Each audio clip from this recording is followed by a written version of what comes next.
Go. Sure. What's up, Alex? What's up, Alex? Yes. Oh, wow, look at that setup.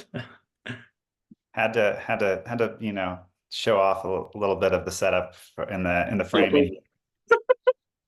It's too perfect. I love the kaiju in the back is just amazing. I With the know. mutants in the back too. Oh my god.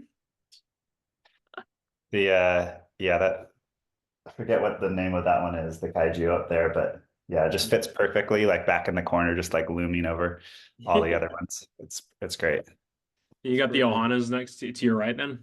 Got a few Ohanas in the background represent, and I got a few to show you guys here to my right, and then the collection in the back. So yeah. Oh my gosh. Dude, that's so awesome. Yeah, that's like another unique look at the collection because you usually have the Sulab wall, the Sulab, Yeah. The and then C-Lab table's the table. on the other side of the laptop right now. Yeah. So No, this is a great view. Dude, thank you so much for joining us, first and foremost. This is really cool.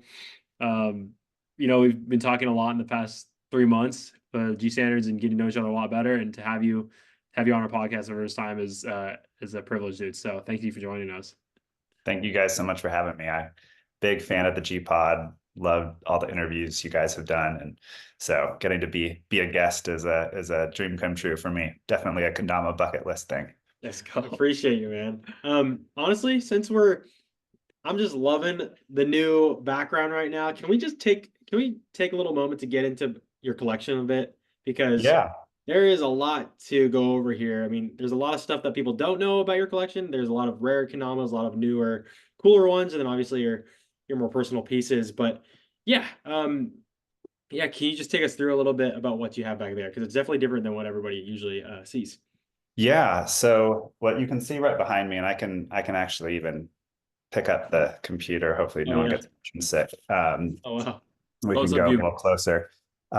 This first level is kind of my JKA rare old Kendama collection. So we've got a couple of Mugans, got some like really old JKA like Sakuras and like Fujis. Have a McDonald's Kendama, that kind of green one on the side there. Yeah. Got some really old like sweet stuff like the original Bobber, one of I see kind of that. precursors to Cushion Clears back there, the JKA 40th anniversary Kendama, and I've got a JKA Azoro 5 cup back there as well. So What? just some fun stuff there. And then Amazing. top level here is kind of a mishmash of things. So I've got all my mini Kendamas kind of right there. Is that a mini Sulab? What is it called? It was Alien. Kendamas had their like little like really weird shaped one. Yeah. The Dumbo Tama on it, actually, because the Dumbo Tama is like really egged. And so it doesn't play super good, but on that little like fun Ken, it's actually like a really cool little setup. So Yeah. and then I have got some like original like antique kendamas from Japan. Wow. Got some rare stuff.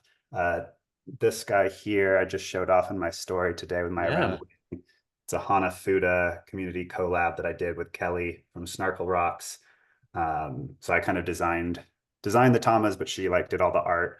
And we collabed with a couple of folks. Got my PDX Portland, Oregon Tama that I designed with Legendary Israel back there, which was a raffle win at EKC last year. Yeah. Got some Takia Pro mods here, including this golden one here, which is I think the only one in the world. What? There was two. I think two of them were made. He had one. He shredded it, and then that's the other one. So that one's super cool. Oh my gosh. We got a res right here. Got some Dave Mateo Pro mods peeking up in the back there, and then some of the old Kusa Pro mods. Yeah, I see Alex I Smith, got and some you have a old tribute Kusa back Pro there mods too. as well. Yeah, got some cool stuff back there as well. Wow. I Like haven't the seen a Wyatt tribute Bray 2015 KWC commemorative is way back there. Uh, Wow. yeah.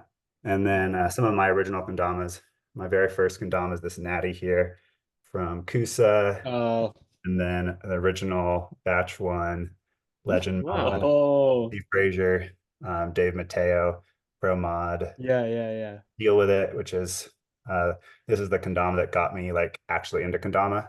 All these Wow. others were like I had them, but I like didn't play them too much. We can Hmm. get more into that. But this was the kendama that like hooked me on kendama. This Hmm. guy right here, Hmm. and yeah, so just a bunch of stuff, and Wow. And you have the yeah. chest shape. Is that the chest shape? Oh yeah, yeah, yeah, yeah. Perspective from Chris. So actually, this Oh, is a good one. This is the chest shape from perspective, oh and wow. this setup here, it's a pineapple um, Tama, which unfortunately they're no longer with us, but Yeah. on a chest shape with the Yeah, wing, wow. That's just beautiful. really beautiful. This is probably the shape that, or like the setup that hooked me on like collecting and like building like just Mm. beautiful, like amazing setups with like great Kens and beautiful Yeah. Tamas. And so I hold this one responsible for how big my collection is now. Wow. Uh, Yeah. That's something I definitely wanted to cover too, because you are someone in the community who's I feel like, some people you're a big part of you always have the Sulab table in the back, so I think people yeah, know that you are someone who collects kendamas, who has a lot of beautiful kendamas, not only to play, but to, appreciate and to admire as well. So you mentioned that got you into kind of collecting. What is there, tell us more about that, like how you came from player to, all right, I want to actually collect kendamas too. yeah. So it kind of goes to like how I got like serious about kendama too. So I'll maybe Mhm. wrap those Perfect. stories together a little bit. So I mentioned, showed you some of the first kendamas I ever had. Those I bought like back in like 2017, 2018 when I first discovered kendama. And I just thought, this is cool. Like it's Japanese. I'm half Japanese. So like there was this really cool like connection with my heritage. Mm. But it also seemed like way too hard to like ever be good at. Mm. So it's like I bought a few, I had them, I played them from time to time, but I didn't see it as something where like I would probably ever progress particularly far. I wasn't part of the community. I wasn't like connected with anyone online. I wasn't sharing any content. It was just kind of I had a couple of kendamas, and then in 2022, I had actually got a bonus at work, Oh, and like wanted to be like responsible with that. Didn't want to like go crazy and just spend a bunch of money, but did want to like splurge just a little bit. yeah. And I was thinking like, what would be a cool thing to spend a little money on? And the thing that came to me was like, oh, like I know there are some like really nice kendamas, like $75, $100 kendamas. I knew Grain Theory was like had like the nicest kendamas, so I like went on Grain Theory and I ordered like 3 or 4 really nice kendamas from Grain Nice. Theory, and that was kind of got me kind of going and hooked, Mm. kind of on both collecting but also playing, because Wow. what I discovered was in the couple of years since I'd like first picked up a kendama, the shapes had gotten like way better and the Right. paints had Yeah. gotten way better, and all of a sudden like tricks that were really hard for me to hit, like I actually could hit them, and it just kind of opened the whole world of kendama to me. I was like, oh, like I actually could do this. Like I can hit these tricks that I saw people do on YouTube, but didn't think I could ever do. And I think that started me down like, oh, I just like want to try all the paints and all the shapes. And unfortunately, or fortunately, depending how you look at it, Mm. like 2022 on was just like this time when it seemed like there was a new shape every single week. Yeah. And so I kind of just got into this habit like, oh, well, like, I want to try this new shape. It just dropped. Like, so I obviously want to try it. Oh, and now there's a spliced version. So, want to try that, see if it lunars even better.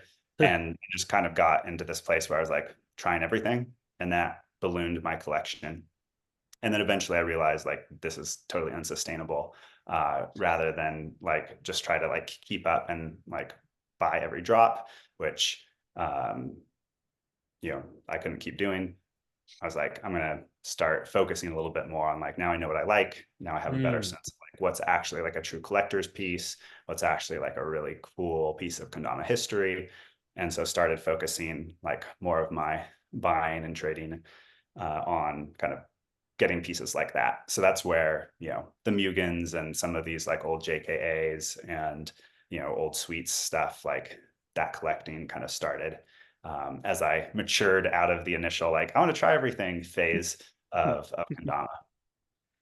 Wow. And so, yeah, how did you initially find out about the old JK Kandamas? Because I feel like a lot of players nowadays, I'll Hmm. ask them, "Do you know what this is?" And I'll show them a Mugen that I have, the yellow Mugen, and then they're like, "Nope." And I'm like, "Okay, well, I guess we just can't converse any further." Like, you don't really know how rare this is. But how did you know about these Kandamas? Yeah, I think I've just been very active Mm, in the community, and especially, both on Instagram and on Facebook. So mm, like the Facebook Kendama community yeah. page on Facebook. Hmm. A lot of stuff goes on there, a lot of drama, a lot of buying and selling and trading, Hmm. which I'm really involved in.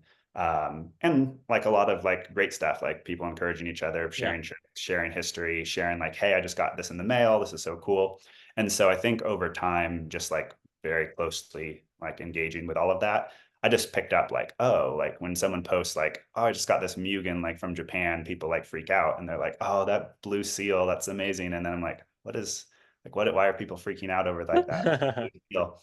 And folks like Caden, who's like had at one point like the most ridiculous, Mugen collection. Yeah. Um, and he was kind of highlighting them, selling them, like people were freaking out over his collection. So kind of things like that just kind of tipped me off and then got me researching. And there's a bunch of great resources, like Sweets put out, a Yeah. great video, kind of this is why Mugens are like some of the best, like most valuable kendamas in the world. Hmm. um, there's stuff out there. If you actually like do some research, you can learn Hmm. significance of some of these like really old kendamas. So like some of the the Fujis I have back there are like well older than me, like, Yeah. which is Yeah. crazy. Like, these are kendamas that were made, a long time before I was born, and I'm on the older side for a kendama player. So Yeah. that's pretty awesome. Yeah. And what would you say, which one would you say is your most prized piece, your prized possession? Yeah. If you had to choose, it's probably pretty tough. Yeah, I mean, I think the one I spent the most on, Mm. and so is probably like my most prized, is the red wine Mugen. Okay. Yep. Yeah. Um, so I mean, I just love like the color, this is like completely fresh, um, beautiful. People can't Uh, see the seal. oh yeah, There it sorry. is. Ooh. It's So legit. yeah, it's and I bought this from Luke Evans, who Oh wow. like the guy who did the grit Yeah. um Yeah. so this was his, um and I'd connected with him and like bought some other like old collector's pieces from him. So it was Oh. cool to like buy it from someone who I thought was pretty cool and who'd Yeah. been really, active and influential in the kendama scene at one point. And Yeah. Yeah. Yeah. so that's probably the one. I wouldn't even like you play Konami room all the time. I wouldn't even like if I was in that room and I saw the collection, I'd be like, I can't play Konami here. I can't play Konami here, and knowing that there's a 1% chance, a small chance that I might knock something over and things like Yeah. No, I don't play in front of that Oh, shelf. And I don't do like any crazy, like I don't do any like goons or, uh anything where yeah, I'm like really spacewalks, throwing the yeah. kendama in here. But there is a 1% chance for sure, always, that like something crazy happens. Well, even your So table is like, oh my, It's yeah, the too table's like close. right there, and It's I'm too like, close for and like, me. the table's I like, have literally knocked a kendama over once ever. what? That's Like even though I amazing. play like right in front of a table like covered in kendamas. So Yeah, like it's going to happen eventually, but for whatever reason, I've yeah. not had that issue in like a couple of years of doing it. Wow, that's awesome. Yeah, and so in a couple years, so how long have you been playing Konami, Alex? Yeah, so March 2022 was when I Mm, like hit my first whirlwind, which like to me was like, oh, I'm actually like a kendama player now. yeah, Uh, you play. and I videotaped it, and I was like, now I have to start an Instagram. Nice. So I like started my Instagram to like share that clip. So like that was like the moment where I like was like really in, and just, you know, in the month or so before that was when I actually like started playing seriously. So Mhm. just Mhm. over 2 years now, that I would say is like my actual like kendama journey, as a player, as opposed to just like someone who Mhm. had a kendama, you know, somewhere Yeah, in the and closet. yeah, totally. I totally know players who have started kind of the same way, kind of like have had one, and they finally start messing around a little bit, and they're like, all right, cool, now this is like now I'm Yeah.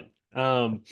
You know, you mentioned that at the beginning of you finding Kendama, you mentioned that you thought it was cool, but not something you progressed at. Like, is there anything else that you thought? What kind of, I guess, was there anything more to just switching the mindset for you? Because some of us, a lot of us come into Kanama and like look at it and we have these thoughts that are either positive or like neutral or negative, and then it takes like an experience to really Mm. get into it. Oh, is there anything that you can kind of sticks out for you? Yeah. I mean, I think obviously when you hit a trick, Yeah. like there's such a, like you get that dopamine rush, like Mhm. that. I did experience that even like from the very beginning. I have some old videos of like when I very first got like my natty beach, kusa kendama, Yeah. and I hit, a swing spike, and I'm like clearly like so thrilled that I hit, a swing spike, and it's the same feeling I get now when I hit a much harder trick. So that was definitely like, it was never that I was like, oh, I don't care about kendama. Like I always, because of that, those experiences, I always like had like, oh, it would be so cool to be good at kendama. Right. Mhm. Like I like always like I would never throw these out. Like these are possessions that I like care about, that I pull out from time to time. And then I think, once I actually invested more in it as like as a hobby and an activity, like that helped cement like, oh, like I'm gonna actually now put time into this because I put money into this, and like Yeah. I don't want to just, like, obviously I have a lot of kendamas that I don't like play all the time because I have too many Yeah. to like sesh every day. Yeah. But like once I've invested that much, like I'm serious about this. This is something that is kind of an important, part of my, identity that I want to like Mhm. time into. So I Mhm. think that was part of it too. Definitely getting plugged into the community was Yeah. huge. So like once I realized, oh, like there's this community of kendama players on Instagram and on Facebook and on Reddit and like other places, like I can actually like post stuff, and like other people who care about this too are going to like respond and give me tips, and like that was huge. I think if that hadn't happened, if it had just Mhm. been, oh, I got a few new kendamas and I played around with them, but like no connection to community, Yeah. definitely would not have continued. But once I realized, oh, there's this community, once I started an account and started Yeah. actually like engaging, making friends, like that pushed me forward, even though like unlike a lot of people, I don't have like in-person kendama friends that I like get together with and sesh with. There's some great kendama players in Colorado and in Denver where I am, but I'm an attorney and I'm a husband and a father, and I can't just like go sesh on a Mhm. weekend Mhm. or, very easily. Like that's a big, disruption to kind of family routines. So really that online community has been key for me. And then going to events, has been like my connection to community. Yeah. And so your first event, correct me if I'm wrong, but it wasn't long after you started playing Konami. Was it NAKO 2022? It was, yeah, Yeah. that was our my first event. Brought my daughter with me, Yeah. Audrey, yeah. and met both of you, which was super super cool. Yeah. And got to be like literally on the edge of the stage, Yeah. uh, as you won, Yeah. Yeah. Nick, which is Yeah. so cool. And that was an incredible experience.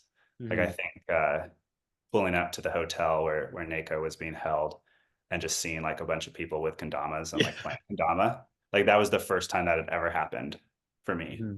or my daughter. Hmm. And so like it was kind of like we found our people, Yeah. Yeah. like everyone here like also thinks this is a really cool thing. Yeah. And like that's like such a cool, and at the time surreal feeling. And so that was huge for sure. That event was amazing. Yeah, it's a crazy atmosphere to pull up to for the first time when you're going to your first event. You know, just that weird feeling when you get. I'm not sure if you experienced the same, but you did say, you know, you found your people, and I know the first time Zach and I went to an event, it just the aura or something of it was just different. And yeah, it's a really rare sight to see a lot of Canal players in the same spot, like that many in the same spot. So yeah, I'm glad we met at that event. I remember talking early in the morning on probably one of the first day of competition. And yeah, I got to meet you and your daughter Audrey, and I thought it was really cool that you. I think we were able to connect pretty well there, and I thought it was really cool to see such you know, a Dama family duo, the dad and the daughter there together. First event especially, it was Yeah. just really cool for me. And then yeah, it was cool to have your support all week. And I Yeah, remember you made like a really nice video after that, showcasing the competition. So yeah, I remember that Yeah. really video cool. too. That was, yeah, and that's honestly like I feel like I knew that was your first event, but just even highlighting that again, like that's just insane because yeah, that like because I remember that event like it was like yesterday, you know, like that was literally just a year and a half ago. So Hmm. yeah, wow, and you only been playing Canal for 2 years, and dude, because like I feel like when I think about you, I'm like, oh yep, long time veteran of the community, you know, like Yeah, yeah, like I automatically think like, yep, he's been in for a long time, and to know that that was your, be reminded that was your like first event ever is just like, whoa, yeah. whoa, so that's really cool, and did you compete at that one? You did, I yeah, yeah, I did, know, yes. yeah, I you did, competed intermediate yeah, at NACO 2022 and podiumed, which was like huge for me. So I got third intermediate that year. And then the following year, NACO was online, yeah. obviously. And yep, my daughter Audrey, who's now 12, Hmm. she didn't compete first NACO. Uh, I didn't want to put too much pressure on her, and I think Yeah, she was kind of like a little nervous and didn't know what that would be like. And then after she attended and like watched, she was like, "Oh man, like I wish yeah. I had competed." Always, that's a classic always. feeling, yeah. But then NACO 2023 online, we both competed, and I was in advanced and she was in beginner, and we both podiumed together, which is Oh, so cool. awesome. So that was a huge kendama highlight for me for sure. So, so your daughter Audrey this year podiumed in beginner. What place? She was second, I think, in girls beginner, Yeah, yeah, and then I was second in advanced yeah. So at insane. last NACO. So Yeah. So you're the first NACO. I just want to be honest here. You go to your first Kanama competition and you just podium third. What are you thinking at that moment? Like, that's not a lot of people can do that. yeah, I mean, I was really, I was surprised. I Yeah, was yeah. kind of going in ready to, go out right away. Hmm. I think I realized that, my preparation had been, pretty solid, that my consistency was like pretty solid. I feel like just picked up some good like competition tips in terms of things that I did that helped me a lot for my first comp. Like I had AirPods in basically Yeah. with my own music and kind of in my own space, kind of just to kind of keep my heart rate down and kind of stay Mm. locked in. And that I think helped a ton. Um, is also one of those things though where I saw like, oh, I got a bye in the first round. So like, who knows what would have happened. Maybe I would have lost the first round if I hadn't gotten a bye, or I won a round 3-2 and like easily could have been Hmm. 2-3 the other way. And so I think I also came away from it realizing like, sometimes that's just how competition goes. This Yeah. time, like I came out on, and I podiumed, which was great, but like easily could have gone the other way. Hmm. And then right after that, or it felt like right after that, I jumped up to advanced, went to battle, and I think lost my, first round or something, like got out right away. So like I, jumped up a level and lost and kind of Yeah. had that experience of like, yeah, like that happens too. And then, the next competition I was at was NACO Yeah. last year online and podiumed in advanced. So like Yeah. just seeing that progression, the Mm. improvement, um, Mm. but also like the fact that it can go, just depends on matchups. And Yeah. if you just miss one trick, that could be the difference between podium and like losing in the first round. Right. So just having that mindset and being kind of going with the flow is, I think, an important part for me. Hmm. Yeah, that's definitely an important highlight about competing. It's so interesting. It's because, I I've definitely been one to, after competing in a lot of events myself and finding success, and also, be on the other end of that too. I've also lost in the first round before. It's interesting because what you said is so true, that it can just sometimes just like, it's the way it goes in some results. Like, because preparation doesn't guarantee you any specific result. Like, I've Yeah. seen players who Mhm. have trained so hard for KWC, for example, and it's a little different, but same concept. Train so hard for KWC, like hours and hours and hours and hours a day, but they don't make the finals, and they were hitting it every single time. And to be honest, that's happened for me. I still was able to get into the finals, but I practiced so hard, wasn't missing my prelims ever pretty much until like one of the last tries before the actual day of, like, for months, for like the 2 months on end, I wasn't missing at all, and then I would just miss, and I barely sneaked in. So, Hmm. and then like a lot of people that year just missed, and it was really weird. But it's just so interesting how that amount of preparation, even if someone's so dialed, like they could just be off that first match, because we've all seen it, like people Yeah. get increasingly honed as they go along. I mean, Yeah. some of the best players, like it's hard. I think it's an important reminder to all these players, especially, you know if you're in Am Open, or if you're in Pro, where you like definitely know the person you're going against, Yeah. likely, that Hmm. everybody's human. It's so easy to be like, this person's impossible to beat. Oh man, I'm screwed. Like, instantly go into a match being like, I'm screwed. But these people miss just like anybody else. It can happen. It can happen like that, to where you prepare so much too, and you just aren't performing during that one specific match. Somebody might be off, and practice so many hours, and then you might lose first round. It's like, Yeah. oh my gosh. I think that's like something I'm still trying to wrap my head around, because obviously it's the same in other sports too, of course. It's like, these people train all the time, and sometimes they just have the worst game of their life. But it's like, I think this has been, for me, something I've been thinking about recently, like the best way to prepare for competition. And going off what I've just said, like, preparation doesn't, I mean, for sure. I mean, I'm not going to say it doesn't count for anything, because it definitely does. It helps a lot. Like, it helps a lot. It Yeah. gives you that self proof that you can actually do the tricks, Yeah. consistency, built and time in a row. But for me, like, I definitely think now the best way to prepare for a comp, just overarching for everybody, like more than just practicing the tricks themselves, is just like playing a lot of kendama. I don't know. That's what I landed on. Like, because if you're Hmm. just honed, if you, I mean, what are your thoughts on this? Like, what are your thoughts on this preparation for comp, and kind of like what I just said? Yeah. I mean, I think there is a difference between like pro level and, for me, who's like the highest I've competed in so far is advanced. Mhm. I think I would have been Am Open at battle this past battle, but Right. I got injured, and so I ended up playing Switch. Yep. Um, and definitely kind of shooting for Am Open, going forward here, especially coming out of G standards. Let's go. Yeah. Definitely motivated to like just keep pushing higher. But I do feel like there's this huge difference, like beginner through advanced versus Am versus like pro, Yep. because with beginner, intermediate, advanced, like there's no, first of all, it's single elimination always. So there's never like a loser's bracket. There's never a you mess up and then like you can like warm up and like fight your way back, Mhm. um, like to the finals. And so, I think you do have to be like particularly locked in to the tricks. And there's usually fewer tricks on Mhm. those lists. So like it's a more, manageable number of tricks to like really be dialed in on.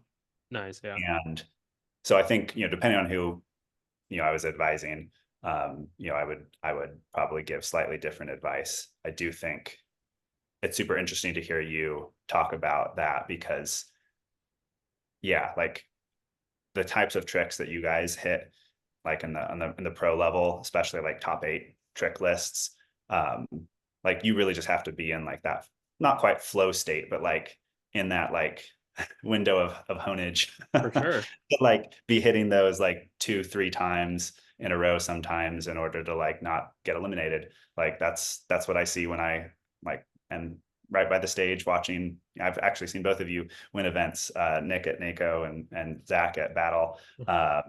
Like literally like up against the stage, like a few feet away, watching you guys like go crazy. And um, yeah, so I think like that's very true at that level. But for like Yeah. the lower levels, I do think there's something about like that consistency, and also realizing that your opponents are actually probably in those at those levels like Yeah. going to be as inconsistent or more so than you. Yeah. And to realize, like, I think a lot of people are intimidated by comp because they can't hit the trick every time, but that's true of everyone else at that Yep. level. And they're dealing with nerves. And so even if you see them like, oh, wow, they're pretty good on Instagram, like they may not be super consistent on stage. Yeah. And so I think that is important at like those lower levels of comp, to realize that you probably will have a couple of attempts at this trick, Yeah. in most rounds, and like just being really honed in on that, is like your best bet to like advance. Yeah, definitely. And yeah, for anybody listening, like who is a beginner, intermediate, or advanced, I think you can take that as amazing encouragement to compete because again, like based on what I said and just what Alex said, yeah, everybody's human. You know, you're going to be competing in your level, and it's and you know, Nick always says it's like you can't experience that in many other moments of your life. That sensation of competing, you know, that where things are on the line, that sense of excitement, that sense of pressure, you know, those nerves slash, Mhm. yeah, again, excitement, whatever they may be, to get in that feeling, it's really rare. So I want to, you know, encourage everybody listening who are in those levels to try it out. And actually, yeah, Alex, I think what, you know, based on the differences you just highlighted between beginner and advanced and then AM and pro, something that was a discussion in the school community yesterday that I was tapping into, it was, you know, I think what makes the, you know, what you said was like, is like great. It's like, you know, if you're an advanced or intermediate, that people are likely going to be like, it's way more likely that people are going to be around your level, like 100%. But the skill jump between advanced and AM open and pro is massive. So Yeah. there's going to be way more discrepancies of skill, like in levels of skill in those divisions. Even the pro, like in the pro division for sure. Like people like, I mean, people that make it to the end are more so likely going to be just downright just better than the people who get out for a second round. That's not always the Yeah. case, but No, for that's just sure. more so like what's going to happen. Mhm. Um, you know, that's what consistently happens. I mean, the same people, honestly, the same people just win events. The same people win events. It's only just a group of like 5 players in the US who win the events over and over again. Um, you know, I think the discussion was in school was like, how do you quantify, like how do you know what level you're in? And it wasn't exactly specifically talking about, you know, these divisions that are for competition, but that's the only thing we kept to go off of right now, I think. So I'm gonna kind of use that. Yeah. The skill discrepancy is so huge, like these gaps are so massive. What do you think? Curious to know what do you think needs to happen or needs to come through to Kendama to actually figure out kind of like where the level is. Because I mean, and specifically relating to competition, I see a lot of people go into competition and they've never competed before. Like this happens a lot. They've never competed before ever, and they're like, "All right, I'm kind of in between advanced and am open. I'm just gonna do am open, like or like whether it be like a pride thing or whatever. You know, Mhm. they've never competed Yeah. before, so it's not 100% like the thing that's gonna happen, but it's likely that they're not gonna do like they might not do great, you know, because they've never had Yeah. that experience before, and they would have been way better off with a way better experience doing advanced. Mhm. Um, you know, even though they can do those tricks, it's like, oh well, you're competing, so it's adds another layer of difficulty. So I've seen that happen a lot. So, and that just happens because people just don't know where they're at. There's nothing to like base off of. What's your thoughts on bringing some? What needs to happen for that to happen to people for people to really get clear on like where their level is because there is like some blurriness. Yeah. I mean, it's so hard. I know, at NACO 2022, they did like Kente testing. And I do think like there's some benefit to that. Like that gives you at least a gauge of kind of overall level. For me, I feel like, each trick list, especially when you're kind of in those lower divisions, like each trick list could be like one trick list could be like dramatically harder for you than another, just because maybe you really struggle with this like one type of trick and there's like a couple of stall tricks on the list and like you just are really bad at stalls. Mm-hmm. Or there's, a couple juggle tricks and like you just can't do juggles really yet. And so, um, one competition to the next could like be different even within the same like skill division, like Yeah. overall level of difficulty. Um, the way I've kind of gauged it, you know, one, if I like podiumed at a level, I was like, well, then I should like probably push like to move up. That was kind of my mentality. But then, I think I also like soon bumped up into that like, wow, it's a huge jump from advanced to am open. And looking at, for example, the battle am open like trick list, I was like really torn before I got injured, and like it was kind of a moot point. I was torn like advanced versus am open because like probably like more than half of the tricks like I'd never hit before. Like I tried them, and I would, try 10, 20 times, and I wasn't close to hitting them. And so like that seemed like a little out of reach for me to think I would be in the space of like a month or so in position to like hit those tricks with any like consistency on stage. But then I went to battle, and I was competing switch in intermediate, which was super cool. But I was also watching, folks in AM Open, and I was seeing friends of mine who, were competing at that level, and like going back and forth, like both people were missing their tricks and nulling out like by missing 3 times in a row. And I was like, oh, like I probably could compete like at this level. I probably miss like some of the tricks. And like if I drew certain tricks, it'd be like, oh, well, probably not going to score a point here, but my opponent might not score a point either. Right. So like all of that has gone into it for me, where I think people have to kind of be honest with themselves and know, like, am I the kind of person who,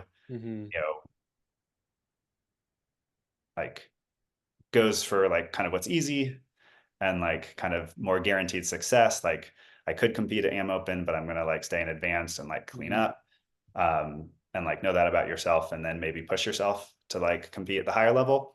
But if you're like, this is your first comp and you've never been on stage before, you don't even know how to gauge like how that's going to affect like your ability, and like you can't hit like half or more of the tricks on the list. Like then like, yeah, like go with the lower level, kind of feel that out. But then, going forward, you can use that information to like determine where to go. I don't know that there's like a really good way to like totally standardize it, because, I think, like you said, there is a wildly different like skill levels that can compete in those higher divisions. People who like they could hit those tricks on a good day, or maybe, once out of 10 tries, but like not consistently. And then, other people, they just want to compete at that level, and that's great. Like go challenge yourself. Yeah. Would you say so? But if you had, okay, I'm curious, like, what would you, so if you're in the middle of a division and say you hadn't had any, you're in the middle, you're an AM Open, you're advanced, but you've never like podiumed advanced. You're just kind of like, let's say it's your first time doing a competition, and you had never been to an event before, and you are in the middle of that. Like, what would if you had to give like a blanket recommendation, and this is your first time competing, like what would you say?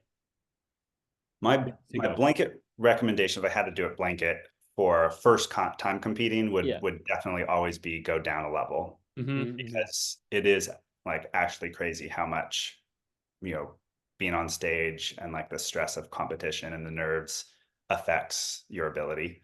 So when you've not experienced that, like you should err on the side of a lower division. So for first time comp, that would probably be like my blanket recommendation. But I think, for someone who's competed at like multiple events, and certainly you've podiumed, or you've like won multiple rounds at a level, and like some of these tricks are just like you can do them in your sleep. It's like so easy. Then I would tend to lean more on the side of like, give yourself a challenge, like try the higher division.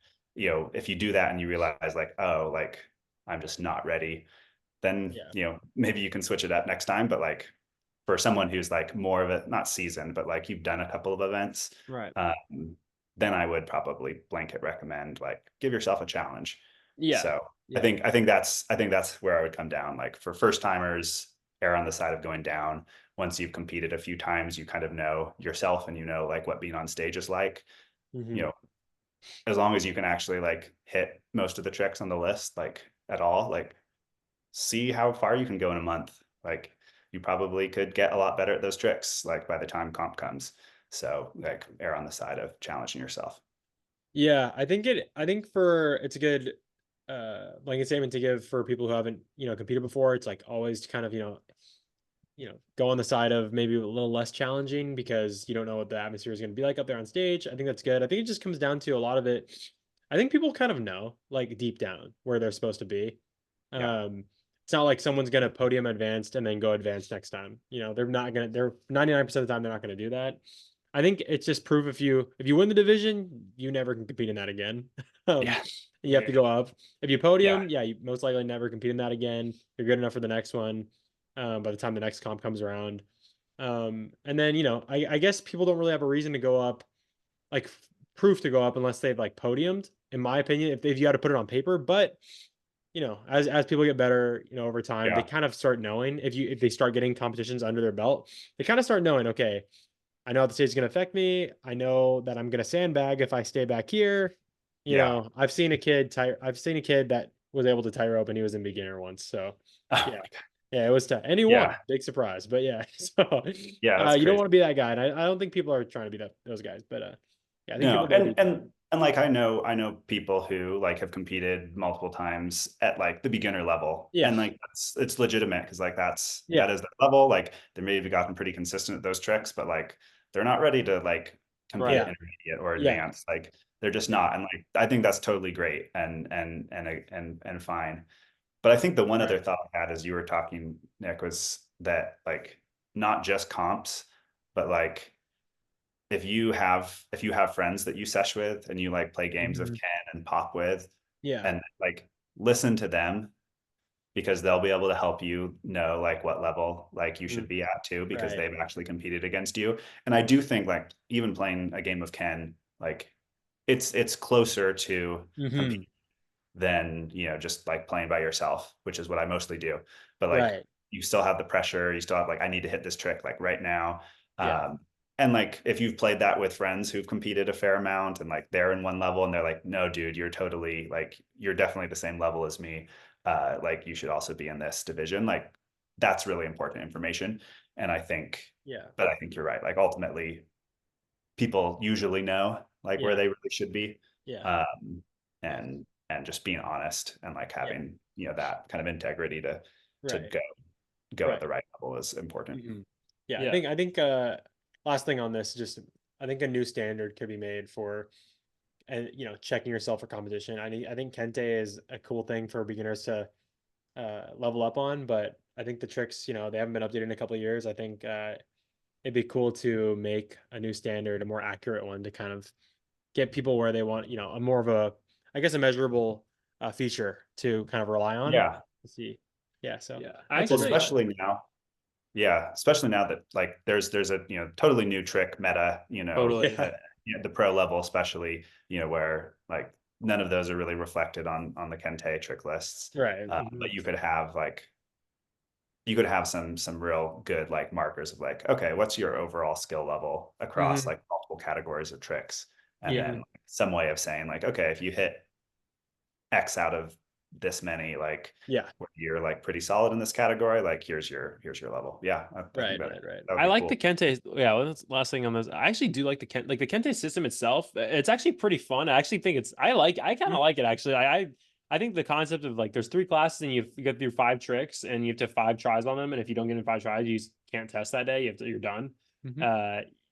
I definitely like that. So it's a Me pressure too. there. Obviously the test of consistency, and it's like Yeah, I think it's pretty nice. I think exactly what you were saying. Like if those were not only updated, I feel like because I mean I wouldn't call a person an expert at Kanama if they can do expert one, right. but Yeah, or a master if they can do master one. But hey, honestly, it has some kind of legitimacy because if you can do master one, you're definitely a master at Kanama too, like the average person. oh for Like sure. Yeah, like you're definitely a Yeah. master. You're a yeah. And master in if you like can their hit all eyes, those tricks, yeah, within 5 tries, like like you yeah, can juggle, you're like you're like pretty, you're a like a master master. compared Yeah, to yeah, anyone who's yeah, not like Yeah. seasoned Definitely a competitor. system though that I think can be improved. yeah. Like it's I love it. I used to Kente test people all the time at my job in Japan, and it was so fun. It was actually so fun just looking forward to that every day, testing the kids, seeing if they were I gonna get it. I remember just like in the last month or two, a video of a girl who Oh passed yeah. her Kente, and you were watching and like so hyped, and That that's such a video blew up. That video actually got 1 million views. Oh, seriously? Yeah, What? it wasn't a quick like No, it video wasn't with cool short. music. It was literally just her whole kente test, and she first tried almost everything. She got the master one. Her name's Kohane, and then yeah, that video actually went viral. I think it has 1 million views. So What? yeah, It's a so great video. I totally see why. Like, yeah, because you're hyping in the yeah, background, like you're so serious and like excited for her. And yeah, then yeah, she it was like cool. first tries like the first 4 tricks, and then the Yeah, fifth, I think she takes like the full 3 tries, but she hits it on her like last attempt or something like yeah, that. yeah, Where yeah. like there was some drama at the end, and then she hits it, and There's a little bit. Yeah, it yeah, was for so sure. No, it was cool. It was really cool. So that video blew up. Anyway, but I think it'd be cool to implement a new standard for that in the Yeah. future. God, that was good times. And what's the next competition you're competing at, Alex? Will it be Nico? I don't know for sure. Probably NACO. Okay. So the hope is to make it out there in person with Audrey and both competing. Yeah, So that's probably it. There's so many competitions I want to go to, and the timing just has not worked out with right. work and Yeah, other family commitments. But yeah, definitely NACO and Battle have like historically been the yeah, ones prioritized getting to. yeah. Mhm. Have you ever thought about international? Have you ever thought about KWC, EKC? Yes, I have thought about it. I thought about EKC too. Yeah. Like we actually, we considered like, how could we do a family trip, to Europe for Yeah. Ooh. EKC? And that unfortunately is not going to happen Mhm. this year. But like, yeah, definitely would love to make it out to Japan first and foremost, because Yeah, um, that would be so fun. I wanted to take my daughter there yeah, forever, and you know that connection to our heritage, but yeah, also like the yeah, shared hobby and passion that we have would be super cool. And I know KWC is just kind of an event by itself when it yeah, comes Yeah. to experiences and competitions. Would love to do that. And then EKC has been you know already like cemented itself as like this yeah. amazing event. So Mhm. a little It's going to bummed be the actually best. that I'm not coming this year, Yeah, but it's that's looking to be one of another the one. best events. Yeah, It's looking to be. I'm in like the kind of best his event of opinion all it to be the time. best event I've ever been to. Like Yeah, that's kind of like my standard for it. So yeah, I'm just seeing. Like, we'll see what happens. But yeah, Yeah. I'm excited for that. But yeah, Alex. So yeah, you mentioned Audrey, your daughter comes with you on. It seems I think she's if I'm correct me if I'm wrong, but she's come to you every economic competition that you've been Yeah. to. Yeah, Mhm. that's absolutely incredible, and I'd love to talk more about that. It's like having that dom and dad relationship where like the the child that actually plays Konami like with you. I feel like mm, that's really rare. Like that's I don't see Mhm. a lot of that happening. So what was it like first off, like the origin story for like Audrey? Like how did she get in? Like what did you were you just kind of playing and she was like, all right, that's cool. Like I kind of want to play like with dad too, or what was that? And then also like how did what was the journey from just that start to like, all right, we're going to NACO together. That's like amazing. Yeah. Um, I mean, I think the first thing to mention is like, yeah, it is like super special. mhm. And um definitely, and Audrey would tell you this, like I'm much more obsessed with kendama than she is. But like she does really enjoy it, and like she enjoys Mhm. competing, she enjoys sharing it with people. We were just out in Ohio visiting family for the lunar eclipse or the solar eclipse Hmm. that just happened recently. And like she has some like second cousins who we've like introduced to kendama, and like we both just had so much fun like kind of teaching them tricks. And so like we have this, in addition to competition, like we definitely have this like kendama ambassador, like share kendama, spread the Yeah, love Yeah. of kendama like partnership going, which is super fun. um all that to say, she's not quite as obsessed as I am, but she right, she enjoys it. right. And I think as a dad, like sharing what you love with your kid is just like one of the coolest things about being a father, like, Yeah. or a parent, period. Like it's just so much fun. And it evolves and changes like depending on their age and stage. Like every new season of their like life is like there's new categories of things that like you can introduce them to, and that like and they tend to like, if you're really excited about it, like they tend to catch your enthusiasm for it, which is like super cool and super fun. So I think that's what happened with kendama for sure. Audrey, like, she's not like someone who's like super into sports or anything like that. She like more loves to read and write, and like she is into interior design and like architecture, and like designs like buildings and houses and stuff, like just like in her spare time. She's Um, 12. she's 12. Yeah. Nice. I was So playing like, like Halo Reach back then. yeah.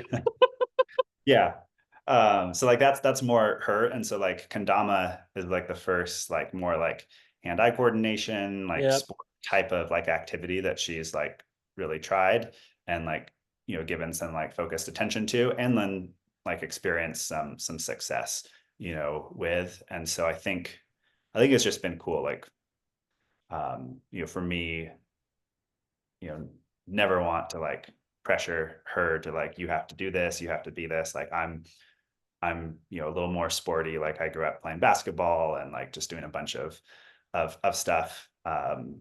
And so kendama is like a continuation in some ways, like of that for me. But for her, it's more like like this thing I'm gonna pick up that's maybe not like my normal type of activity. Right. Uh, and yet it's been like, I feel like she's learned a ton from it. Like all the lessons that people talk about, like why kendama is so much more than just a toy.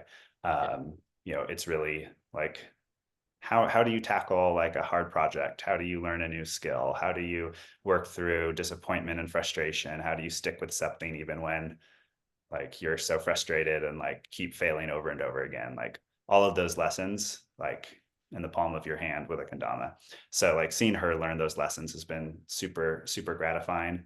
And then seeing her like go up on stage and be like cool as a cucumber and just like thrive under the pressure and be Yeah. like, So cool. what in the world? Like, where do you like, she's like way less nervous than I am competing. Like I'm up there, shaking, and she's just Yeah. like is up there and hits her tricks and like Yeah. 3 times in a row and nulls out like repeatedly. And uh it's just so cool. So Yeah. like learning more about her like kind of growing in ways that like nothing else has really like caused her to grow. Like all of that has been super, super cool. Yeah. Wow. Yeah. The part about her having no nerves. Yeah. Well, I don't want to say none, but I mean, Yeah, I and that also, that would be an exaggeration, but yeah. yeah. Yeah. But like, I don't know. Do you think kids just can't really process all of it yet? Like at that age? I know, I mean, 12, okay. I know people get nervous at 12, but I Yeah, mean, we're not talking about like a 5-year-old here. no, but no, but I mean, well, also could be because she's like not super into it like you are, That can, like not as into it like hardcore.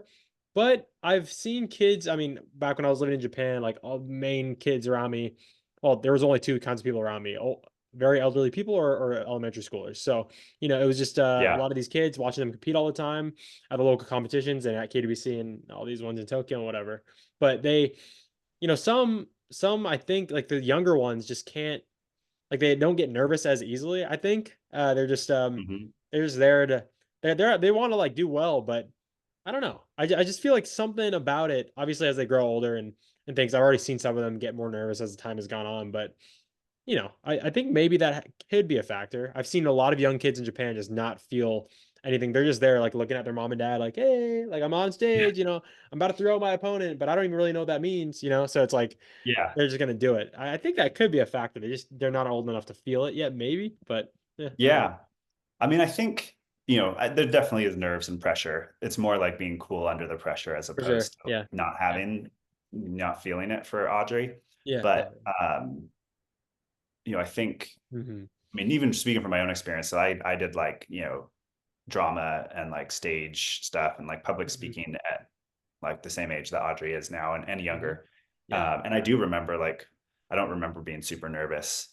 Like I do Mm. think I was more like, those kids that you were mentioning, Nick. And Yeah. there's probably something to it where like you just feel that a little bit less. You don't like quite get like the enormity of it, or you just don't like care. You don't have the categories to like be as worried about like, oh, I don't want to look stupid, or like I don't want to like be a failure. Like maybe some of those mindsets are, Yeah.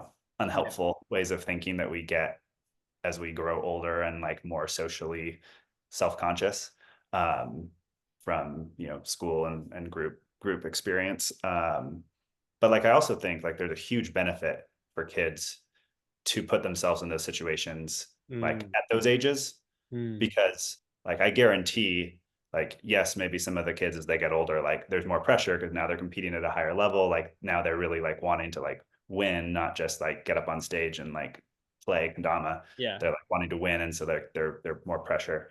But like I guarantee that they're so much less like stressed than they Yeah. would be if they hadn't like experienced going on stage like from such a young age and like competing at such a young age. And so, I do think there's so much value, Yeah. uh, just repetition Mhm. of competing, but like also doing that as, at an earlier age, like, and like taking advantage of that maybe phase where you don't feel it quite as much, Yeah. such that like as you get older, you're like, no, I've done this before. I've been Yeah. here before. I've been doing this since I was 10, and so or younger. Yeah. And Seriously. like I think there's huge benefit to that. Better to have the experience than not. Just all the time. I think that goes for everything. We see, but just in Kanama terms, I mean, yeah, there's people starting at the age of 6, 7, maybe even younger. Naru started when he was 5. And yeah, they're just most people they have dojos there. They have access to like some Kanama, yeah, public Kanama places to go meet up a lot. And yeah, just from a younger age, it's always good to get the reps in as young as you can for whatever you're pursuing. If it's going to take you, if you want to take it all the way, it's just it does play a factor for sure. And I think yeah, with the comp experience and everything too, it's just if you're going up against somebody who's been doing it for years, especially since they were, I don't know, 6, then yeah, they might have an Yeah, advantage on you there, a clear one. So yeah, no, for it's good. sure. Yeah. And I do think, and we've talked about this before, but like for kendama to like grow and for the US to keep up, not to keep up, like to try to catch up with Yeah. like Japan, like it's so important for like younger kids to like be playing kendama Hmm. and like getting that experience early, and like for that to happen, so important for parents to like understand like the benefits of this, because like I do legitimately think playing kendama, competing in kendama is going to help you with public speaking. It's going Yeah. to help you with competing in literally any other sport, and any other like activity. Like it's going to build that kind of muscle of like performance under pressure, like, Yeah. especially anything that has anything to do with like muscle memory and like, having, a steady hand, even Mhm. when you're like nervous. Um, it's such a beneficial like sport really and activity Yeah. for younger kids. And like Japan is proof that like young kids can be like super good at this. Yeah. Um, 100%. and so, for parents to kind of catch that vision, see like all of the life and skill benefits of kendama, like is huge for growing the sport into something like much bigger than just like, teenager or, 20 something who like picks it up as a fun hobby to like Hmm. with while they do other things. Like it's more like I think that's a more limited market, but like Yeah. kids are the future for sure, Right. Yeah. competitively and for this, just the Mhm. activity as a whole. Yeah. Yeah. Totally. And yeah, before I yes, it's just funny how like you're right. Like, Japan is amazing proof that really like really young kids can be insane. Like Ryoga hitting lines that at age 12 that are literally the hardest lines in Kendama right now at age 12. Like I Yeah, can't help but think about where I was at age 12 and I was just like in terms of what I was processing and how I could even process what like to do. I can't even do what he's doing now as like a 24-year-old with 12 years of experience with over 10,000 hours. Like, but I'm not capable as I am right now, like with my yeah, what the skill I have right now. But like to do that at 12, I can't help but think like, how is he even processing what's happening? Like, I don't know, like he's not like he's not like a 3-year-old or anything, but I'm still like, man, like I got into Kadam when I was 12 and he already is 7 years in. So that's a huge thing part of it too. But yeah, I just can't help but think like, wow, like how's that even possible? He's obviously had so many years in already. But I wanted to touch on one thing you said, and you said something small there that was like, yeah, as you get older, might just be like, oh, like now I'm actually competing now. Like I'm realizing, I mean, it's not just like playing kendama on stage anymore. Like I think that is a major key. Like the aspect of play, of just play hmm as it is, because these kids on stage, like for sure, maybe not all of them, but the vast majority of them probably are just as like Nick said, like just like, hey, mom and dad, or like just like literally just having fun like usual, like how Mhm. they would just ever go out and just like play kendama by themselves, or how they would just go to the park and like have fun with their friends. They're just like having fun, generally enjoying life and like thinking of nothing else. Like that's I like to think that that's their state, like when they're Yeah. competing, which is literally like, which I want to call it, I just want to call it like the flow state. Because like when you're just like when you're a little kid and you're just playing out at the park, or you're like playing soccer or playing whatever sport, like even playing kendama, that's like, well, you're not thinking, you're not worrying about anything, like you're not worried. Like that's just like there's hardly anything, compared to like the person who's 15 years older than that, like Mhm. maybe they've not only been playing, who's still competing, they've not only like seen so much more of the sport. They've not only competed so many times, like maybe they have other stuff going on. I don't really know, but these kids, like they're in that really pure place flow state. And like you can tell, like someone like what Nick was alluding to, like it's actually insane how much like these Japanese kids and just little kids in general who are like Audrey's a good example too. Like you're like, not that she has no nerves, but she's just like owning it. So like it's like, and then you said it yourself. You're like, where did she? How? Wow, like that's actually super impressive. Like I'm over here like shaking. I play more than her. I practice more than her. Like what's that? This is insane. But like Mhm. that's like a really, so I think maybe the key, and this is kind of what tie it back to what I said earlier about kind of like the preparation of comp, saying like of playing as much as you can to really access that play state, that flow state. I think Kendama is so amazing because it gives the average, like most people that I've met through working like school or just work or any jobs I've had, it's interesting to hear that like the vast majority of them, they just don't have some like a hobby or thing they do in general, period. Or and Yeah. definitely if they have something, it's not like something like this where it's like easily accessible. They can do it pretty much whenever, wherever. Like, but Kanama is such an amazing opportunity that gives you that opportunity to go into that flow state. Because Mhm. it's not like we can just, I don't know about if people can command it forth. I don't know. But for me personally, it's like I think about this, and when I think about kids, like the kids and having the access in the play state like this, I can't help but think back to my greatest time at Kanama in terms of like skill wise, trick wise, what I'm landing. It's like, well, like was I really just concentrating super hard on like to really do this, or was I really just in my mind like focus, focus, focus to get this flip right, or was I really just like just playing? Was I really just like seshing and somehow Mhm. this amazing flow came over into me where I didn't realize it in the moment, but I was weighing everything, and it's really easy to look back and recognize those moments, but it's almost impossible to like. You have to be really experienced to know when you're in them. And Mm. I would even go further to say once you realize you're in it, that you're pretty much out of it. You know, Yeah. because Once I you're think thinking about it, yeah. yeah, because you're like, oh, I'm in the flow state. Ah, I'm out of it. Like or something. Yeah. Yeah. So I think this access, if I think if this is a really cool like mystery to solve, and the like how can we access play state, like the flow state, and just like the pure aspect of play to I think that's what the best people will access in competitions. Like they're the most consistent, they're going in so hard, they're letting all these tricks so much, and it's like yeah, like they're just having fun most of the time. I mean, like, and that's why I kind of said like maybe the best way to practice for these comps is to play Kendama all the time. Because the more you do that, the more you're gonna access these states, the more enjoyment you're gonna have with Kendama, and the more you're gonna improve. And it's just an endless cycle. So I just wanted to say all of that, get that off my chest, because what you said right there, I was like, man, I really need to go into this because that's actually been a lot on my mind in past months. Because I used to be someone who's like practice for competition, you got to nail X, Y, and Z tricks in a row, dial, dial, dial, dial, dial, and which still has merit to it for sure. Like definitely prepare for the comp if you actually are serious about winning. You want to make sure you can do the tricks for sure. Yeah. But I think yeah, playing kendama in general, like that's just gonna get you.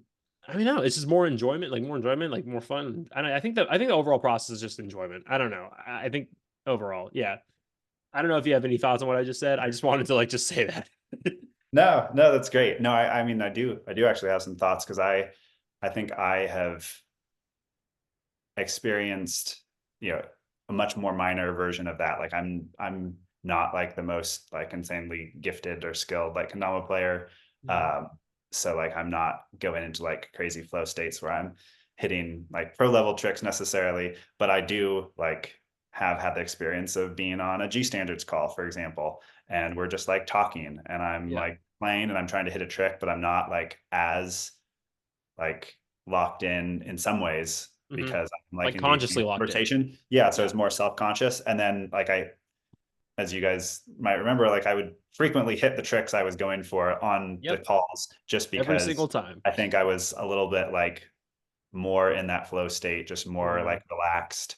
But what I think that is, just personally, and I've like, it's been interesting. I've read some articles and books recently that talk about like how you learn a skill, like how you gain knowledge, and like learning education is all about connecting like what you already know to like the new material that you're trying to learn. Like you don't really learn it until you understand how it connects to something that's like already kind of ingrained in your knowledge. Yes. Yeah. And you don't like really understand it. Like maybe Yeah. you can memorize some facts, but like if it has no Yeah. connection to like something you really know, you're not really going to get it. You're not really going to understand it. And the same is true with any sort of like muscle memory type of thing. Like there's like the ingrained muscle memory, and then there's like the new trick that you're trying to, to lace, that you've maybe never done before, like a technique that you've not really ever done before. And like I feel like the flow state is allowing like the ingrained muscle memory to like kind of fully just take over, where it's not conscious. It's just like my brain is moving fast. Like, I mean, it's all your brain, but like it's moving so much faster than my conscious thought. Like, I've put in the time. Like I know how that tama is rotating around and exactly when it's gonna like the bevel's gonna be there for the spike. Like I know like that I toss that Ken flip, maybe a little harder or a little like less hard. And so it's going to be, a little faster to like hit this insta, like whatever it is, like those are things that as I watch like really skilled, like flow type players, like Miguel, for example, like they're clearly just like processing like at a level I can't even imagine, but like it's so much that like that core muscle memory that is just like taking over in those, when they're hitting those tricks. And I think for me, like the practice and like the really focused honing is trying to build that muscle memory, but the actual like highest level of performance is when you can like actually just without consciously like being so like focused on it, Yeah, for sure. access that muscle memory. And so like that's the difference. Like you need both. Like you're never going to get to that flow state that you were talking about, Zach, if you haven't like spent hours and hours and hours and hours building So that true. muscle memory, building the neural pathways in your brain Yeah. to like such that the tama does slow down and you actually can see the rotation. Because like beginner players, and I'm closer to a beginner than I am to like someone like either of you, like the idea of like being able to even track the tama when it's like spinning in the air to like catch a spike is like mind-blowing. But then like after a year I was like, oh wow, like it really is slowing down. And it's not because it's moving slower, though sometimes it is, like I do have more control, but like just can process it visually because I've like trained my brain be able to do that. And that just took repetition. But now, like, I do sometimes hit things that I'm like, oh my gosh, like I just hit that and I was trying to hit it, but like something took over and like is that flow state type of thing. So yeah, that's kind of my thought on like, you got to build the muscle memory, For but then sure. like ultimately the highest level of performance comes when you just let the muscle memory take over and you're not consciously like overthinking things. Yeah, totally. And like, yeah, one thing you said too, like, yeah, I think you made it clear too about when you what you said at the end there. But yeah, at the start you were like, yeah, I don't know if like I've been able to access like the same. Like, I'm not like hitting pro level tricks or anything. But yeah, like you can definitely point towards a time, and you just mentioned it too, like where you were like, man, like for wings, for example, like I'm sure there's been, I mean, you literally, I mean, like there's been a couple times in the story this month where you're like, yeah, around wing, this one was hit in like 20 seconds, or like, and yeah, and like that's exactly a byproduct of what you're talking about. You've done this move so many times, and now it's just like, I'm going to go for it again. Wow, I just got it first or second try. Or like you can definitely tie, like any player can who has some experience can likely like look back at times where like, man, I was really honed that day. I thought that's a classic Sam Economic. Like, man, I was so honed. That's probably a great example of the flow state. Not even depending on no matter what level you're at, like 100%. Like that's probably a great example of it. Yeah, 100%, dude. So yeah, I'm happy we talked about that. I know this is a topic what we've been talking about in this episode in regards to competing and preparing. I think a lot of people are really curious about that. So I'm happy we're touching on it. This is a great discussion so far. I want to let's go into, so maybe people know this, maybe people don't. I feel like most people do, but just a reminder, like you're sponsored by Ohana Kandamas. Mhm. Yeah, you're sponsored by Ohana Kandamas, Gummy Clear. The Gummy Clear is Ohana Kandamas signature paint. Can you take us through Gummy Clear real quick and kind of actually, I would love to know, just, like, know your story of like how you got in contact with the company, how you got sponsored in the first place, all of Yeah. that. No, I'm gonna grab one of my gummy Thomas back here, just so Yeah, totally. yeah, visual aid. But yeah, so Gummy Clear is from Ohana.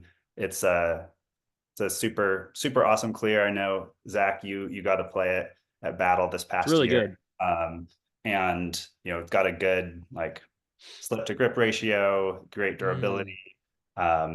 It's, I think, especially honed for stalls.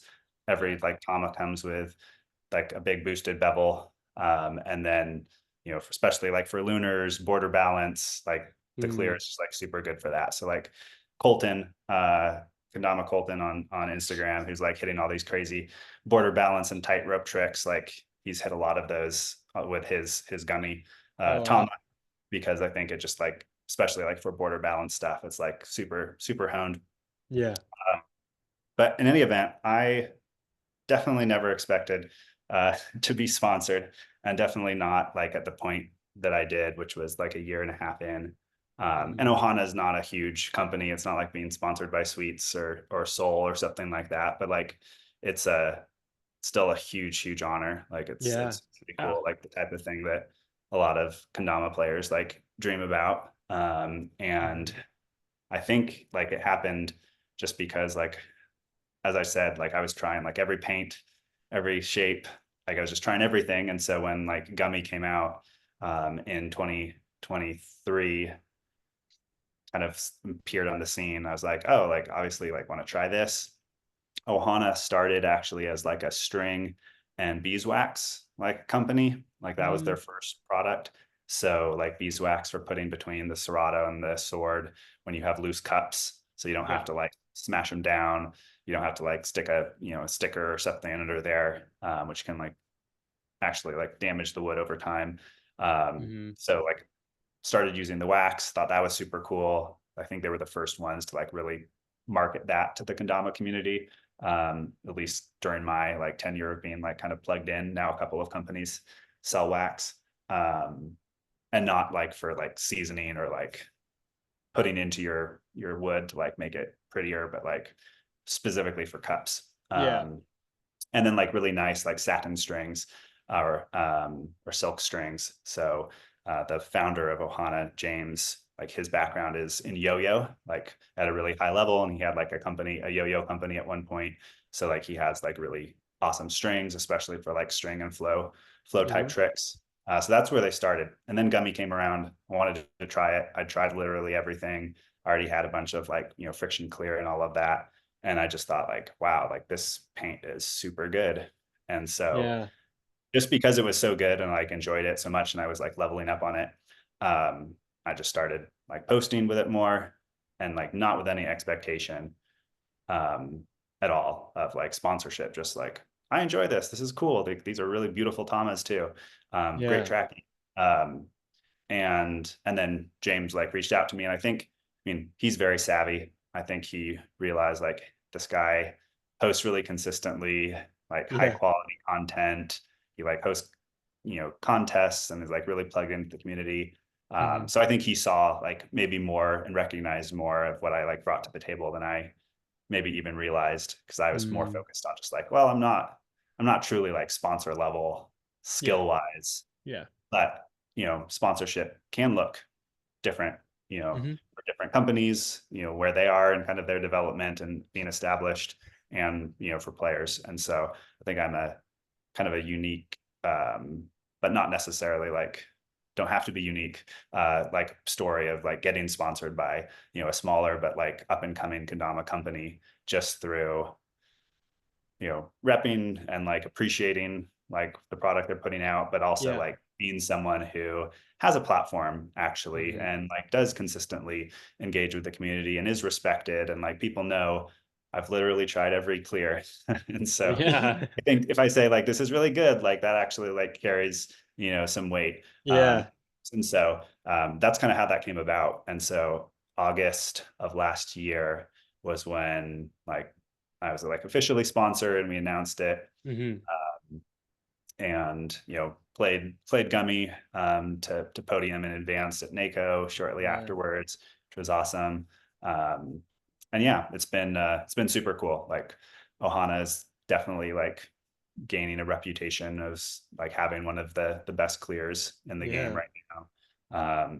And just like really like beautiful paint jobs. Like you just Yeah. look at this Tama, that fade is just like Yeah. gorgeous, dark purple, Yeah. clean tracking Clean lines, tracking. uh, Yeah. big bevel. Wow. Um, so it's just people have been super pumped about it, and it's been super fun to be kind of along for the ride for all of that. And does Ohana have cans too, or just paint? Tamas? It does not have Kens. It's Tama only at the moment. Okay. I think At the the hope moment. is to have some Kens maybe someday. Oh. Maybe sooner rather than later, but who knows? So We'll see. stay tuned. Yeah. We'll see. We'll see. A little hint there. Yeah. Maybe. And then for those listening, I mean, yeah, I want to emphasize that again. Yeah, Alex has tried every clear, and if he tried every clear and then went to Gummy, he's like, wow, this one's actually like probably the best one. Yeah, that's insane. Like that's insane because it's easy for a sponsored player to say their Kanam is the best, honestly, because Yeah. that's the only thing they're playing, and and it's not like they're lying to you. They're probably just used to it the most, and that's why they like it the most, and yeah, and that's a big part of it. But like for someone who's actually tried it so many shapes, so many paints, to say that, I mean, that means a lot. So with that being said, I mean, like how do you go about like, getting one? Yeah. So this is actually as we're having this conversation, James is actually on a bit of a medical induced hiatus Okay. from like painting Tamas. Mhm. And so it's actually definitely prayers up for him. I think it's still up and down. He was hospitalized for a bit there. I know a lot of people have been like kind of checking in because he's very active in the community, Yeah. and so like for a little while no one's heard from him, and they're like, what's going on with James? Mhm. So definitely prayers up for James. It's also a good reminder, since we're kind of on a kendama podcast, like a lot of these kendama companies like really are like one man operations. Mhm. And like that's definitely true for Ohana. Like it's all James. Like he's the one who paints the tamas, who clears them. He Yeah. does everything, ships them. It's all him. Yeah. Wow. So when has a kind of a medical crisis like he's going through right now, like that's there's not nothing happening in terms of like product being made and shipped out.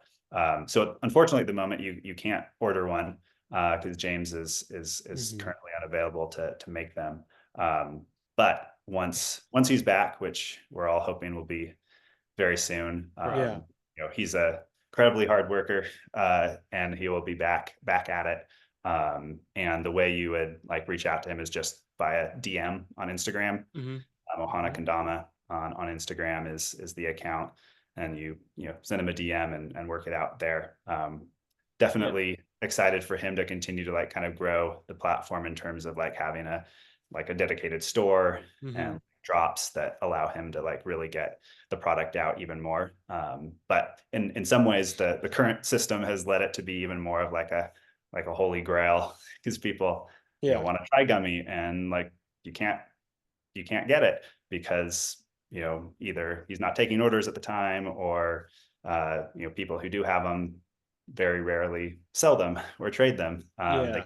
And so uh, in some ways that's kind of driven the excitement over gummy, but it's such a good clear.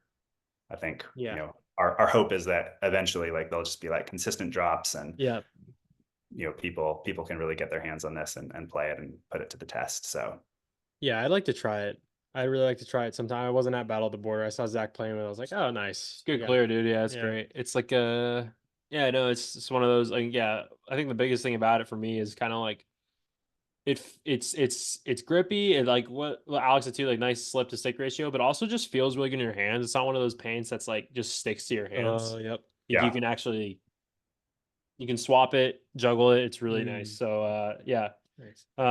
Yeah, prayers up for James. Really hoping he gets back to, or his health really back soon, and can get back to, his life, and obviously he has a ton of people waiting for him that are really, really wanting his, Kandamas, so Yeah. Me included, James. Honestly, yeah, hoping James. for a speedy recovery. So yeah, but I think I've mentioned this to Zach, but I may have already gotten James going on some Tamas that I'm going to send you guys. Wait, really? Once they're done. he did Yeah. tell me that. Actually, I'm hooking you up. I'm hooking you guys up. No way. But again, just because of Yeah. his health, he hasn't been able to complete those. Yeah. But at some point, as soon as he's back, Yeah. this is the plan. So That's really generous of you. Thank you. for sure hook you guys up. That's amazing. Awesome. In part, just as a thank you for G standards. Appreciate it, man. Had such an amazing experience in that. It's huge benefit to my life and to my game as a Kendama player. So little means a lot, Alex. Appreciation as a, one of the perks of being sponsored is I can hit up James and be like, hey man, let's make some Thomas for Nick and Zach. That's so cool. Thanks so much, Alex. Really looking forward to those. And yeah, just real quick, James, you said that James did see something in you when you were sponsored a year and a half in. You had this platform, you were doing contests, really active in the communities, both on Instagram, Facebook, pretty much everywhere. And now you've become, and this is why Zach and I think you've been playing for so long. It's because you have such a big presence in the community. Plus your collection is just, incredible. It's kind of hard to believe you've only been playing for, 2+ years at the moment. Yeah, not even, just over 2. But so your content is obviously very unique, especially recently. You're sharing, you went through a whole month sharing more and more about yourself than you ever had before. Hosted many contests in that month. You were just on your A game with the stories and posts and just engagement with the community. And so how was that month for you? What was the feedback like? And I know you affected a lot of people. I've heard from many that they enjoyed your content that much, a lot that month. So how was that for you? Yeah, I mean, it was a great experience. Like it was definitely challenging, new types of content, talking to the camera, which it just feels awkward if you're not used to doing it. I've done a ton of public speaking and things, but like usually you're talking to a person, not just like staring into your phone and like trying to, share some really deep thought. And so that was a bit of like a learning curve for me for sure. But yeah, the reaction was great. Like,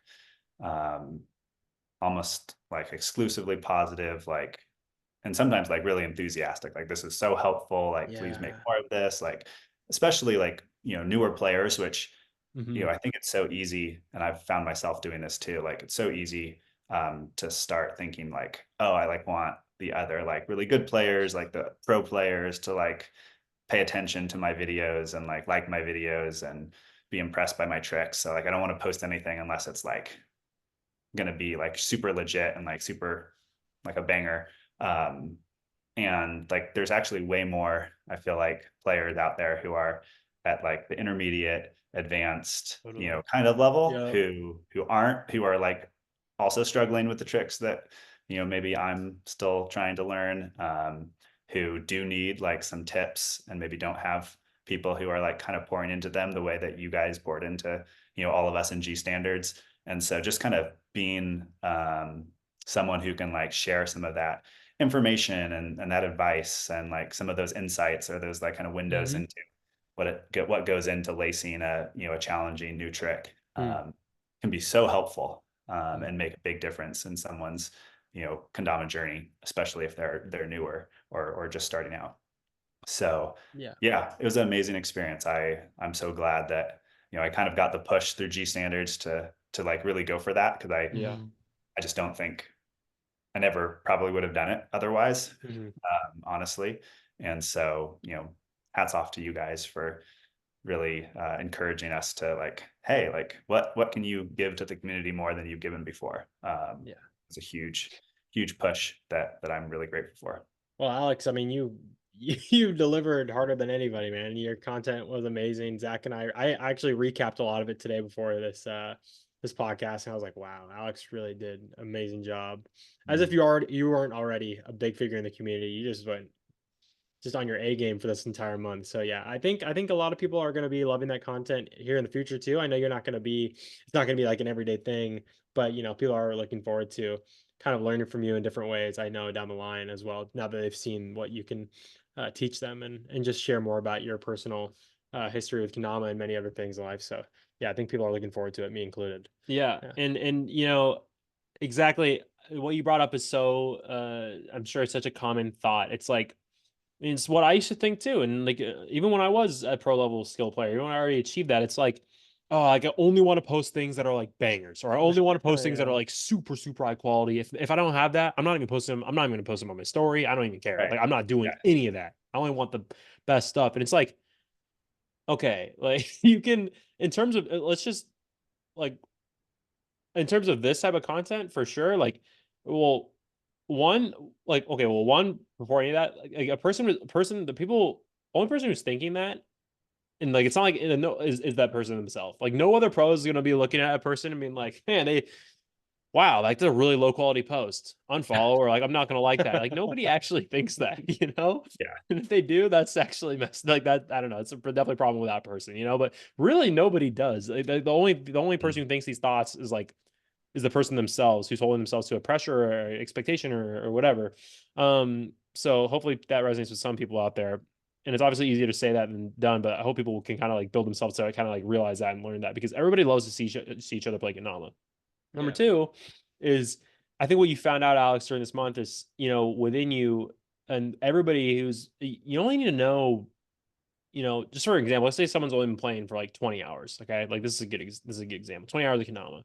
That person can definitely help someone who's an hour one. Like, Oh yeah. 100%. It 100%. doesn't, a person doesn't have to be at 10,000 plus hours, 20, like 15,000 hours to be qualified to, make Yeah. videos like the ones you were doing, to help people with tricks, to never mind, just offering their own like advice on other things that they've had more hours put in on and other stuff. It really is, a person can help someone if they really only have like, if they're just a little further ahead. You only need to be a little further ahead somebody to help them. And even if you're around the same level, or even if a person, you can help someone who's even like has more hours than you. It just depends. Everybody's experience is different. So I think that Alex is a great example that this past month, I mean, he helped so many people with the stuff he was sharing. And number three, I think, like, I thought it was so cool that this challenge, that you embarked on this challenge so hard with G Sanders, and we had other people embark on it really hard too. Cooper Iranaga is a really good example. It's like, I think a lot of people in Kendama have Kendama accounts where it's just like Kendama underscore their name, and the only thing they post is like Kendama like videos, which is great. That's awesome. But like, to take it one step further, like looking through the lens of like growth in Kendamas itself, there's so much potential there for more. I think honestly, and it depends on what the person values. If they don't care about what I'm about to say, like, that's totally cool too. But it's like, I think, like, if Kendama, in terms of its growth, was going to, if it was dependent on the skill, I think everybody I think we'd already be at a level where there would be like sponsored athletes, and like the world, like Yeah.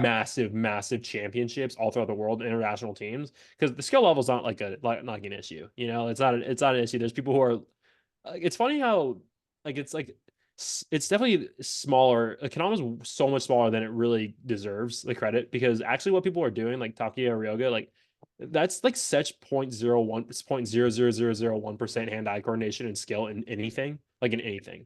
Not just like, you could compare them to like the best players in the NBA straight up. Like, that's just because that's just how good they are. It's amazing. But I don't like to obviously like take Kanama further, which I feel like a lot of people, obviously Kanama would agree that that's something they like to see. I don't think anybody would be like, I don't want Kanama to grow. Like, like, I'm good. Yeah.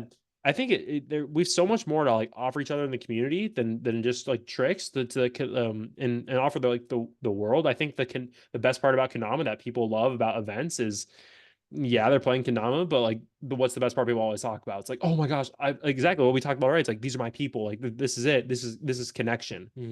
The connection aspect about these events is above and beyond the most valuable thing that people get out of, the best feeling.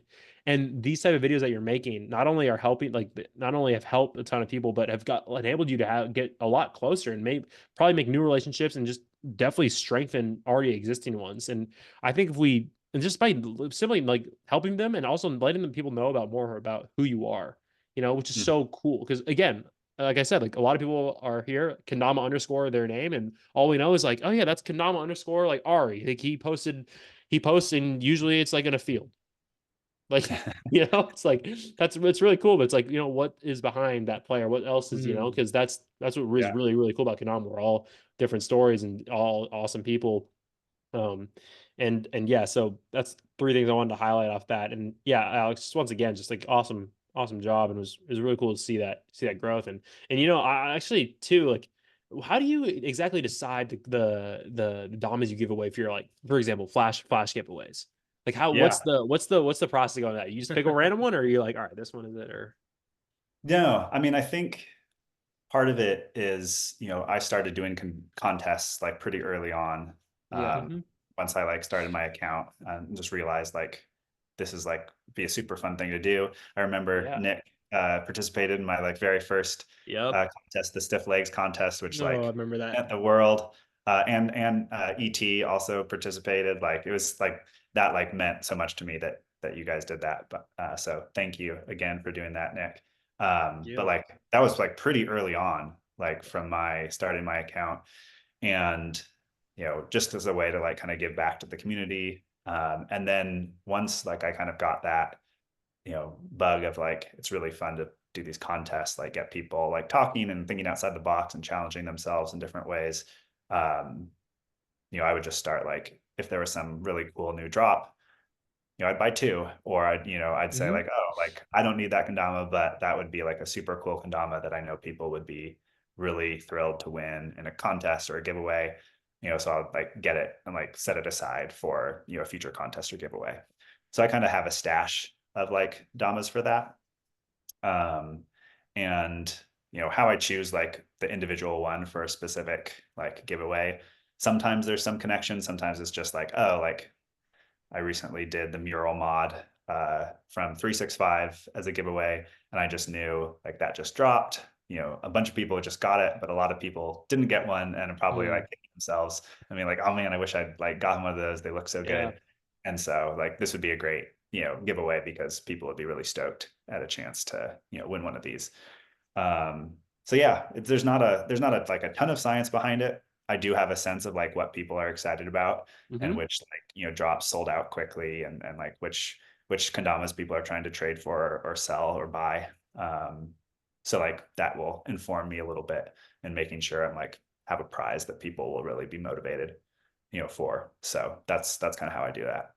I Yeah. did want to say that though, in response to what you were saying about some of the other content. One thing I would encourage people along the lines of what you said, um, I have found that like, for example, working with you both, having you give me tips has been like hugely helpful for like during like learning certain tricks, because you Hmm. can just like look at what I'm doing and tell me like, oh, you're over rotating, or like you can see things that I couldn't even see if I rewatched the video, Hmm. because like you just know what to look The still for. tray, the bell Yeah, board. for stilt tray specifically. Yeah, like I did stilt tray like twice in front of Zach, and he was like, "Here's what you're doing wrong," and I'm like, "Great, now I know." It was awesome. But at the same time, like I also get the sense that like you guys have just like been able to do certain tricks for so many years. It's like second nature to you. Yeah. Like you're not having to like think through like, oh, it's more helpful if I move my thumb this way, or like, oh, it like there's certain tips that actually someone who is like closer Mm, to just learning that trick yeah. have, that like a much better player maybe wouldn't have to give, just Hmm. because they do it without thinking. Hmm. And so, as I've been doing some of these like, tips and tricks types of posts, I think I've been reminded like, just like you said, Zach, like literally everyone who's given any time to Kendama can like help someone else, especially someone who's not as advanced as them. Yeah. But like anyone who's trying to learn a trick that you're doing could be benefited from you saying like, oh, I made a lot more progress once I started doing this, or I realized that I was doing this and that really unlocked the trick for me. Like that's super helpful. And probably the video, series that I did that I like love the most was the Lace With Me video, where I hit the insta wing over the valley, insta flip back trick that you gave me as a Dama Dare Zach. But like I like talked to the camera as I did it, and I like explained, okay, I got this dare. Like I'm gonna start by just like getting the balance down, and now I'm gonna start practicing this part of the trick, and like now I'm in like that place where I keep missing it and I'm getting frustrated, so I need to go back to the basics. And I got a lot of really cool feedback from that, and I feel like that type of content would be so valuable, like from more advanced players, doing even harder tricks, just because there can be this sense, because of that like tendency to only post bangers, that like, oh, like the pro players, they never miss. All they do is like they go out, stand in a field, and hit a banger like in a minute, and then they go home. Like that's honestly how it feels like, I think, to a lot of players, especially newer players. And to get the window into like, oh, the grind, like, oh, like they were feeling frustrated, their arm was getting tired, they had to take a break, drink some water, take some deep breaths, like they had to like go back to the basics of like breaking the trick down into steps. Like that would be so helpful, I think. And so I saw the benefit of that, and would love for players much better than me to like make some content like that, that really gives people a window into like what it takes to hit a trick. Because I don't feel like there's a whole lot out there like that. We only ever see, the banger, or maybe a little B-roll, or like a B-roll footage of a missed spike, and like that's the most we ever like only really ever posted if they end up getting the trick anyways. Yeah, exactly. Yeah. So my I would love to see some people take up the challenge to like share some more of that side of their kendama experience. That's a great point, Alex. I mean, like, I know Nick and I have been asked, numerous times, like, oh, like, how do you do that? It's like, well, hold on, like, let me think about it for a second. Like, like that all the time. Yeah, like, yeah, and it's cool. Like, I'll break it down, but I have to just really focus on like, all right, what am I actually doing? Like, totally. Yeah, it totally, that makes a lot of sense. And yeah, it's totally what happens. I mean, it's not like we're thinking about how to do a trick we've done 10,000 times, but yeah, obviously, like someone who's just learning it is going to really want tips. And for us, we stopped thinking about how we do it a long time ago. So, yeah, it's not like you're going to, no, yeah. Anyways, I was going to draw a comparison to other sport, but yeah, I think people get the idea. But yeah, so thanks for highlighting that. And yeah, speaking of which, Alex, when is your next contest? We were just talking about your contest, but do you have any ones coming soon? Or? So G-Pod exclusive. I am going to be launching a new contest soon. I'm not set like an official date yet, but I partner with Kendama Depot for all my contests. Sick. So they kind of help sponsor those. I've done that back from my very first one. So shout out, MJR for, I remember that, being amazing. Yeah. But it's going to be the no look contest. Oh. So, the way I try to do my contests is, there's always some like challenge or theme to it. And there's like a minimum to like enter. So the minimum for the no look contest is a no look spike at the end of a trick. But obviously there are people who can like do some crazy, like full no look, like lines or juggles or whatever. So I hope people will go nuts with it. Cause like, it's so cool when people hit a cool no look trick.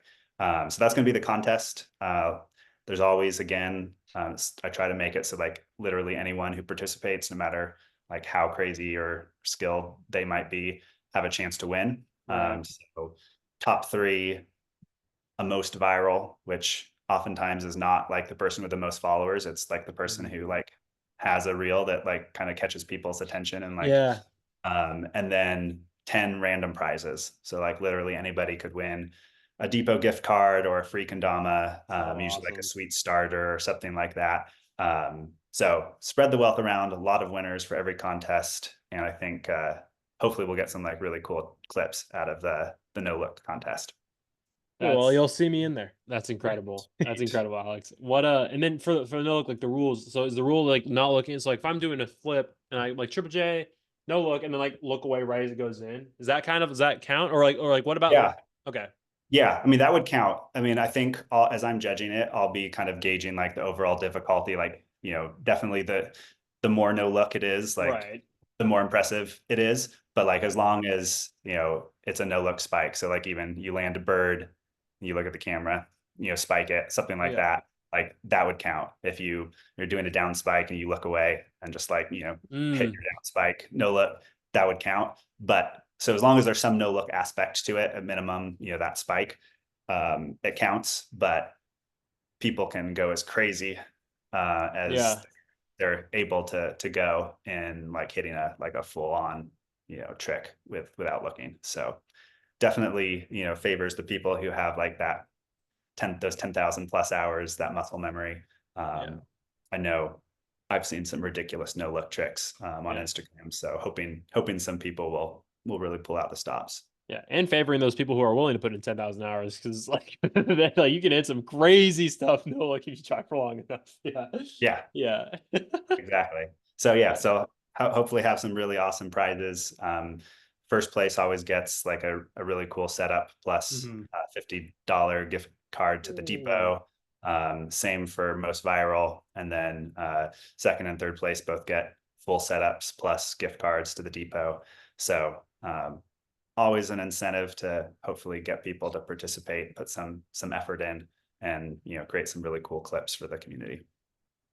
Epic. I'm in. I can't wait. I'm in. I can't wait. I'm gonna enter. Great. I'm gonna try and hit. Yeah, I'm trying to think like, wow, like how am I gonna what trick can I do that's gonna like set me like, I don't know. It's just like it's just everything I come up with in my mind. I'm like, that's insanely difficult, you know. But hey, that's what's gonna take, you know. So yeah, so that's awesome, dude. I can't wait till that's officially announced. Hey, everyone's listening right now, get ready. Start practicing your no look spikes, start practicing your no hole, your no look and no hole still flips. I don't know, maybe Colton. That would be crazy. Yeah.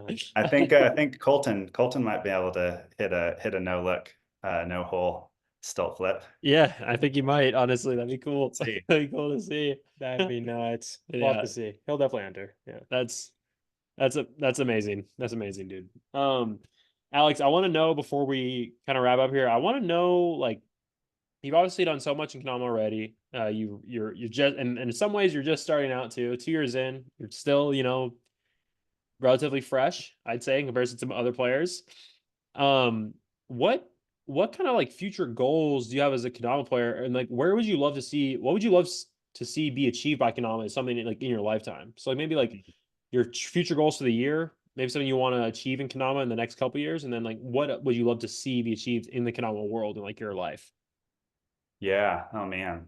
I mean, I think I've just seen in 2 years like kind of constant progression, especially after things like G standards, where like there's really focused intentionality, or prepping for a comp where you're like really grinding and like honing particular tricks kind of across a wide, you know, variety of styles. And so I'm just like so pumped to like, oh man, if I just like keep going for 5 years, like I could be like legitimately like really good at kendama. And I don't have an aspiration to be like, I want to be, you know, one of the best players in the world. I'm 35 years old.